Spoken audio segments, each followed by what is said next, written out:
Maharashtra veg रेसिपीजमध्ये मी नेहा तुमचं मनापासून स्वागत करते। तर आज आपण वांग बटाट्याची रस्सा भाजी करणार आहोत। तर त्यासाठी कांदा खोबरं मी भाजून घेतला आहे एका कढईमध्ये आणि कोथिंबीर आणि आलं घेऊन मिक्सरला याची सगळ्याची पेस्ट एकजीव करणार आहे। तर वांग आणि बटाट्याच्या मी उभ्या काप करून घेतलेल्या आहे। तुम्ही बघू शकता मी चांगले स्वच्छ धुवून घेतले आहे ते पाण्यातून। आणि त्यानंतर ज्या कढईमध्ये आपण सगळं वाटण भाजून घेतलं होतं त्याच कढईमध्ये भाजीला मी आता फोडणी घालणार आहे। त्यासाठी 4-5 टेबलस्पून मी तेल वापरलेलं आहे।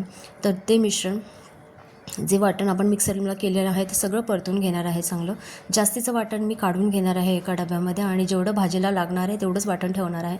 तर त्या वाटणात मी 1 चमचा लाल तिखट, 1.5 चमचा काळा मसाला, हळद, हिंग थोडंसं आणि दाण्याचा कूट असा वापर करणार आहे। आणि याच्यामध्येच मला चवीप्रमाणे मी मीठ पण टाकणार आहे।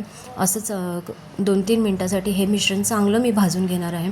त्यानंतर मिक्सरच्या भांड्यात पाणी टाकून मिक्सरच्या भांड्यातलं पाणी एकजीव करून 2 मिनटासाठी मी याला वाफला आणून देणार आहे। तुम्ही बघू शकता मिक्सर 2 मिनटांनी वाटण शिजल्यानंतर असं थिक झालेलं आहे। तर या वाटणामध्ये म्हणजे या भाजीमध्येच आता वांग बटाट्याचे काप मी टाकून भाजी शिजवून घेणार आहे। याच्यात भाजी शिजवताना मी थोडंसं पाणीचा वापर केलेला आहे।